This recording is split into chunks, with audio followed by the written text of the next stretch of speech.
Arkadaşlar herkese Hokkaido'dan, Japonya'nın en kuzeyindeki dev adadan selamlar. Günaydın diyeyim. Çünkü sabahın 6'sı şu anda. Kırmızı ışık yanıyor. Kırmızıya geçti Japonlar. Hokkaido'da kurallar işlemiyor. Neden sabahın bu vaktinde kalktım? Aslında hiç uyumadım. Çünkü çok erken uyanmayı sevmiyorum. Ve Hokkaido balığıyla ünlü. Onun için buradaki bir balık marketine gelmek istedim. Balık pazarına gelmek istedim. Öyle bir pazar yerinden geçiyorsunuz. Gündüz burada böyle tişörtler satılıyordu. Evet, şöyle geçelim. Ve Niho pazarı denilen bir balık pazarına geliyorsunuz. Böyle küçük bir nehir var, çay var, dere var. Onun üzerinden geçiyorsunuz. Hokkaido adasının en büyük şehri olan Sapporo'dayız. Sapporo birası vardır Japonların ünlü. İşte o tam olarak burada yapılıyor. Hatta fabrikasına da gideceğiz hep beraber. Benim sevdiğim bir biradır. Belki bu kuleden hatırlarsınız Sapporo'yu. Çok turistik olmayan Japonya'nın en kuzeyindeki en büyük şehir burası. Sapporo, Hokkaido adasında. Ve balık pazarı.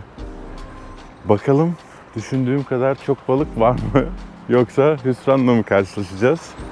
Tabii 7'de açıldığı yazıyordu ama acaba açılmış mıdır? Çünkü daha saat 7 değil. Daha erken. Çok feci ya arkadaşlar gerçekten. Sabahın köründe çok yoruldum ama. Dedim zaten 3 falan olmuş dedim hiç uyumayayım. Öyle takıldım. 6'da da yürümeye başladım. Buraya 30 dakika mesafede. Bu arada Ekim ayındayız. Burası Japonya'nın İskandinavyası ya da Japonya'nın Sibirya'sı diyebiliriz. Çok soğuk. Kış olimpiyatları düzenleniyor burada, düzenlenmiş. Zaten kar 5 metreyi geçebiliyor. Ben tabii ki 10 aydır falan seyahat ediyorum. Hiç soğuk görmediğim için short, tişörtle dolaşıyorum. İnsanlar da bana tip tip bakıyorlar.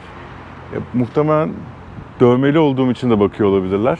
Ama böyle kara kışta ne işim var bu şekilde tişörtle, şortla diye de bakıyor olabilirler. Ama yani serin, güzel. Evet. Of. Kavuna bakın arkadaşlar. 22 dolar. Bu yengeçler anlatacağım size.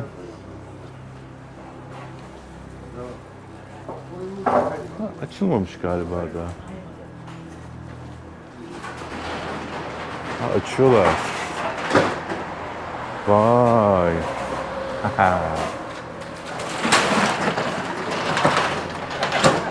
Yemin ediyorum Balıkesir'den erken geldim. Günaydın. Merhaba.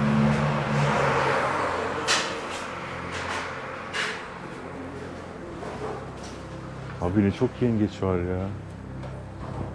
Bakın bunlar havyar. Üf. Japonya'da biliyorsunuz açık arttırmalı ünlüdür böyle Tokyo'da.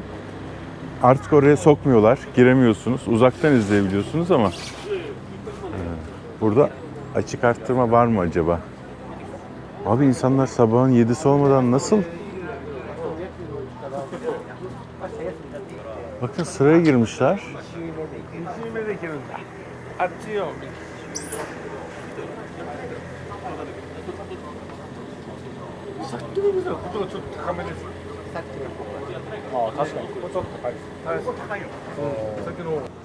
Ne oluyor orada?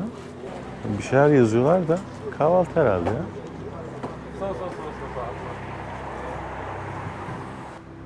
Ben de yerim ki.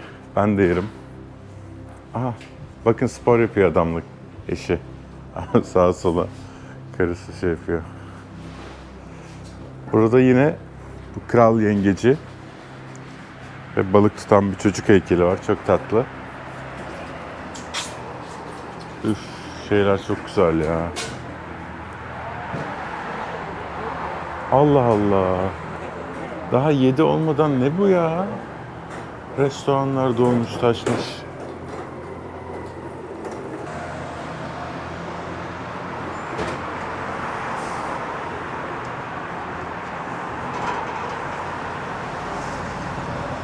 Ya ben çiğ balığa çok yabancı biri değilim. Norveç'te falan yaşadım. Hatta Kuzey Kutup Dairesi'nde bayağı kaldım. Balıkçı arkadaşlarla da. O mesela balık yumurtaları bir kase içinde. Allah Allah. Ben bundan yiyeceğim. Sabahın köründe bir kase balık yumurtasını yiyip nereye tırmanacağım ya? Hadi. Unbelievable gerçekten. Bu nedir ya? Şuradakinde sıra vardı. Ben oraya girmek istiyorum. Sıra kalmamış. İnsanlar bunu yemek için geliyorlar. Sabahın köründe.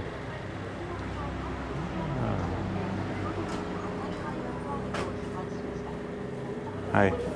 This is restaurant, yes? For breakfast? Yeah. Which is good? Which is good? Very good. This one? This one? You don't know. Ah, okay. I tried. Okay. Fish egg. Yes. Evet arkadaşlar bekliyoruz. Hadi bakalım. Arkadaşlar sonunda yer buldum. Yani ilk gittiğim yer sırada bekledim. Ha, thank you very much. Arigato gozaimasu. Sırada bekledim. Tam sıra bana gelecekken Google Translate'ten şey yazdılar. 13 kişilik bir grup geldi. Onlar rezerveli dedi. Abi sabahın 6'sında bakın. Sıfır şaka. Tüm restoranları bunları yemek için Japonlar doldurmuş ve insanlar sırada bekliyorlar. Çılgınlar gibi. Bu şimdi bu somon. Bu havuçlu bir şeye benziyor ama. Bu yengeç. Altı pilav.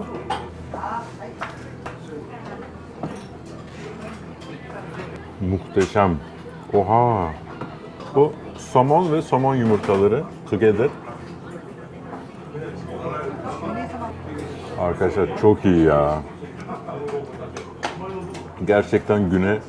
Bu arada şu yengeç. Kral yengeci.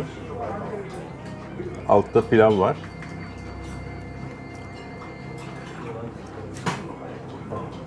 Wasabi ben hiç sevmiyorum. Bu çorba sanırım. Vallahi ben size söyleyeyim mi? Çok enteresan bir şey oldu bu sabah bunu yemek ya. Kendime geldim bir anda. Bir tane de istiridye söyledim. Kahvaltıların olmazsa olmazı. Biliyorsunuz ben Sakarya'da, Kütahya'da büyüdüm. Biz istiridyesiz kesinlikle kahvaltı yapmazdık. Bu arada hem giriş için böyle bir çay. Bu bir çay. Yeşil çay gibi. Ve yemekle de çorba, sıcacık. Çorba çok leziz. Soğanlı. Ama ben bu deniz ürünlerine öleceğim burada. Muhteşem. Vallahi sildim süpürdüm. Son olarak da tatlı niyetine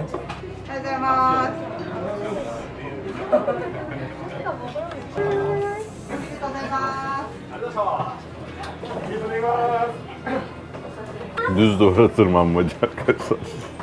Sabahtan bunu alıp adamlar geceye kadar çalışıyor demek ki. Böyle bir enerji olabilir mi ya? Yemin ediyorum uyandım. Kahve falan hikaye. Evet, enerjimizi aldık. Bazı dükkanlarda açılmaya başlamış. Size birazcık balık pazarını gezdireyim tabii ki. Bakın bu dev somon. Bolca göreceksiniz zaten. Kurutulmuş balıklar yine var. Bu minicik kurutulmuş balıkları görüyor musunuz? Bunlardan böyle çorba yapıyorlar. Ya da biranın yanında veriyorlar. Dev yengeçler $200 civarında. Bu dev yengeçleri anlatayım size, çok ilginç. Ben Kuzey Kutup Dairesi'nde dostlarım var, arkadaşlarım var, balıkçı. Ve bu dev yengeçleri avlıyorlar. İngilizce king crab deniyor. Kral yengeci. Türkçe'de de sanırım yine kral yengeci deniyor. Ama Kuzey Kutup Dairesi'nde Norveç'te benim o arkadaşların avladığı yerde Kamchatkans crab deniyor. Yani Kamçatka yengeci. Ta Kuzey Buz Denizi'ndeki adadan buraya geldim. Ve buranın hemen karşısı Kamçatka. Ve bu yengeçleri burada görmek çok ilginç oldu. Gerçekten de Norveçlerin Kamchatkans crab dedikleri yengeç buradan muhtemelen oraya göç ediyor ya da ana vatanları mı burası diyelim. Norveçlerin bir bildiği vardır. Buradaki sushi'de de normalde somon yokmuş. Az önce yediğim, kahvaltıda yediğim somon da bunların hepsi Norveç'ten geliyor. Ben buraya girdim ama ne olduğunu bilmeden. Norveç'ten geliyor. Çünkü bu Japon denizlerindeki somonlar sushi'ye kullanılmıyormuş. Yani en azından sushi'deki somonların hiçbiri Japonya'daki somonlardan değil. Burası da balık pazarı. Çok ilginç ya. Mesela sabahın köründe geldik balık pazarına, böyle ben büyük balıklar bilmem ne olur diye düşündüm. Yani balık pazarından öte sanıyorum balıkçı pazarı. Dedim ya size, burası Sibirya'sı, Alaska'sı Japonya'nın. Ayılar, somon avlayan ayı şeyleri var, figürleri var.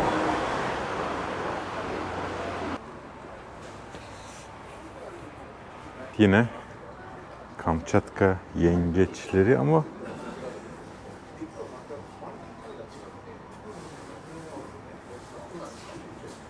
oyuncak gibi onlar ya. Burada da herhalde Hokkaido Kegani deniyor. Kamçatka yengecine.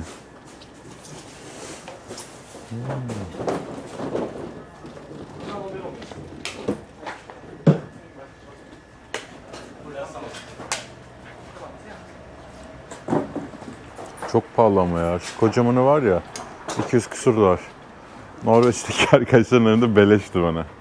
Ya onlar daha büyük bir de. Bunlar sanıyorum dişi olanlar olabilir. Böyle dev gibi. Benim kolum kadar kolu var. Kırıyorsunuz böyle, kocaman et parçası çıkıyor. Kavunu bakın nasıl tattırıyor.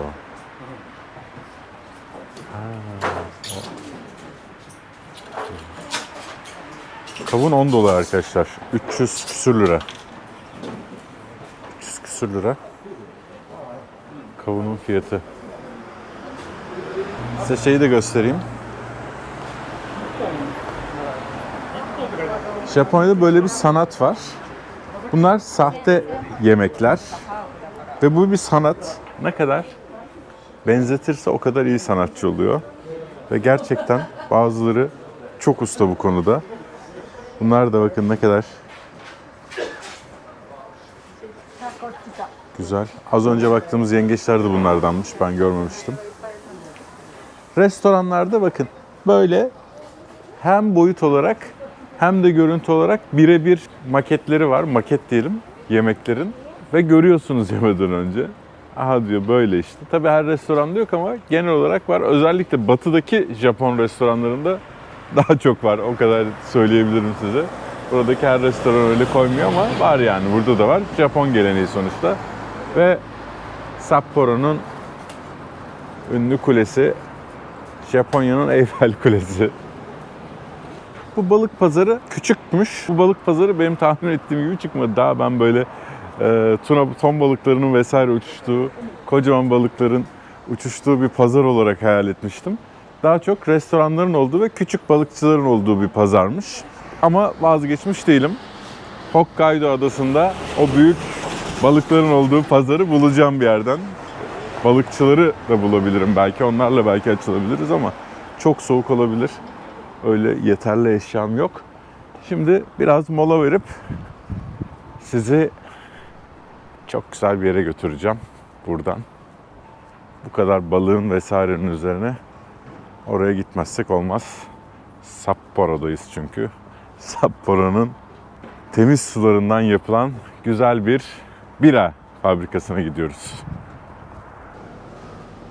Evet, ışınlandık. Sapporo Bira fabrikasındayız. Burası müzeye çevrilmiş. Ücretsizmiş gezmek ama ne yazık ki video çekmek yasak. Neden yasak? Onu da bilmiyorum. Böyle bazen saçma kurallar olabiliyor. Fotoğraf çekeceğiz. Ben de cep telefonuyla bir şeyler çekmeye çalışırım yine size biliyorsunuz. Yasaklar denemek içindir. Sapporo, Hokkaido adasının, bölgesinin en büyük şehri. Birada şehirden ismini alıyor. Sapporo. Bu Ainu dilinde. Ainu buranın yerlileri, yerli grubu. Bir anlamı varmış. Alta yazacağım ben size. Yani şehrin ismi Ainu'dan geliyor.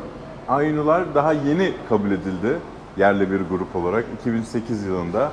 Japonya bu konuda gerçekten çok sert ve dilleri neredeyse yok olmuş durumda. Sadece bir elin parmağı kadar insan Ainu dilini konuşuyor. Muhtemelen bu sefer onları çekemeyeceğim çünkü cidden aşırı soğuk ve yağmurlu. Yağmurda da dış çekim yapmak imkansız. Alaska gibi. Ekim ayındayız.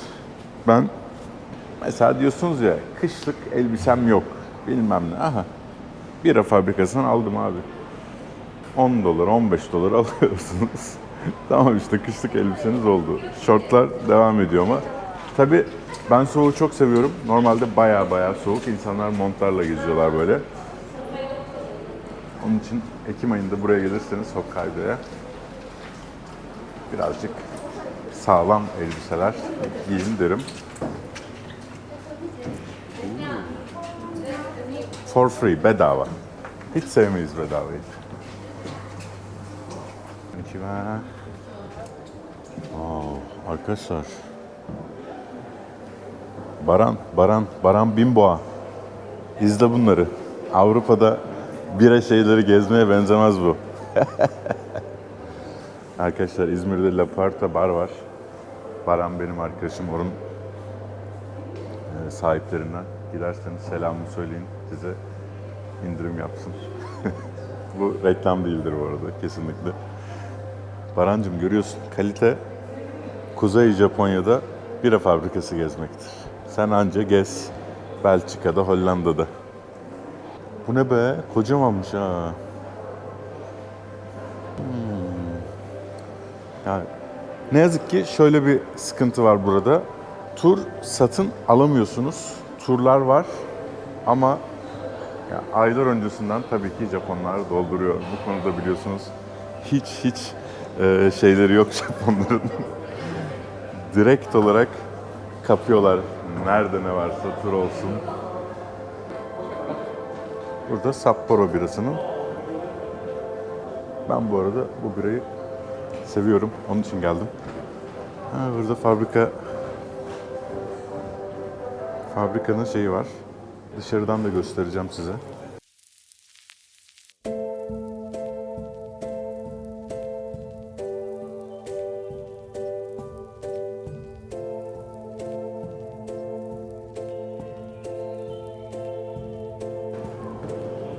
Evet, tarihini çok merak ediyorsanız Google'dan zaten araştırabilirsiniz. Burada biranın Kızıl Yıldız komünist sembol olmasına rağmen Kızıl Yıldız'ı sarıya değiştirmiş arkadaşlar 97'de.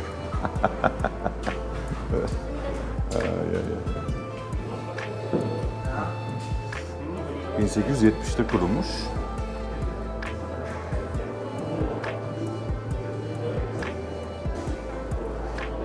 Kızıl sarıya dönmüş. Hop. Bugün sarımsı, kızılımsı sarı. Ne güzel. İşte bu. Muhteşem ya. Bakın. Japonya'daki reklamlar. Bu arada çekim yasak demişlerdi. Ben direkt görmemiş gibi yapacağım. Ne kadar güzel ya. Evim olsa da assam.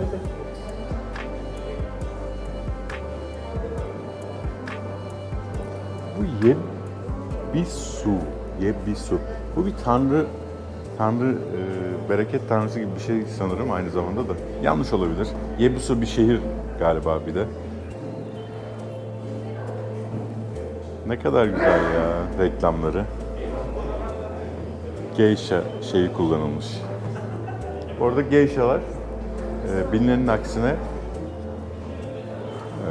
cinsellik içeren bir görevleri yok.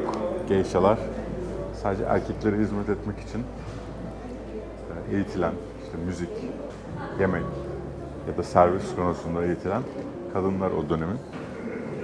Japonya'da her şey gerçekten kuralına göre işliyor arkadaşlar. Her şey. Geishalık da böyle diyorsak böyledir yani. Hani dışına çıkılmaz. Onun için yanlış biliniyor. Bilmeyin yanlış. Öyle diyelim. Bakın dünya çapında da buraya bağlı markalar varmış. 1977.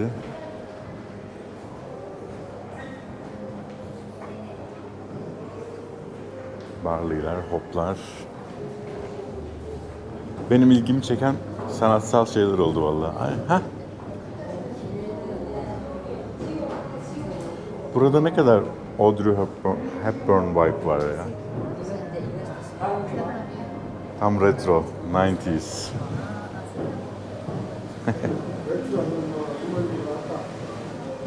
Bu baban Tokyo'dan köye geliyor. Twitter'cılar anladı.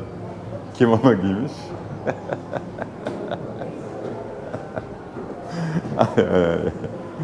Böyle Twitter kullananlar arasındaki espriler, sadece onları anlaması çok güzel bir şey. Bitti mi? Ha bitmedi. Star Hall Entrance ne ya? Bakın şimdi mesela buradan alınıyor ya. Kimse buradan girmiyor. Biz de hadi biramızı içelim bakalım. Tabii ki biramızı içeceğiz. Bira içmeden bira fabrikası gezisi olur mu? Olmaz. Kimlerle bira içiyor burada? Ama her şey otomatlardan alınıyor. Hemen seçiyoruz. Sorry. Evet arkadaşlar. Yaklaşık 6.66 dolar verdim. Yani 2.20 dolara geliyor biranın tanesi. Bu en çok satan biraymış. 1977'de bu klasik. Bu herhalde Amerika'da vesaire içtiğimiz, zaten renginden de belli. Kayita Kushki. Bu benim sevmediğim tür biralardan. Bakalım Black Label olanı deneyelim. Oo. Ya ben cheers. cheers. How do you say Japanese? North what? South Korean. Okay. Yes, very good. How do you say in Cantonese? Cantonese? South Korea. Yeah, but you're from Hong Kong. You speak Cantonese, right? Yeah. How do you say cheers? Cheers. Gombo. Gombu. Nice, thank you. Kampa. Bu klasik olan. Oh, bugün de kahvaltıda balık yumurtalarını yedik, somonu falan yedik. Üstüne de bira. Gece böyle ishal, ateşli halde. Bu mükemmel, klasik. Güzel. Şey çok hoşuma gitti bu arada, lambalar. Şişelerden yapılmış, bira şişelerinden. Ne kadar hoş olmuş ama.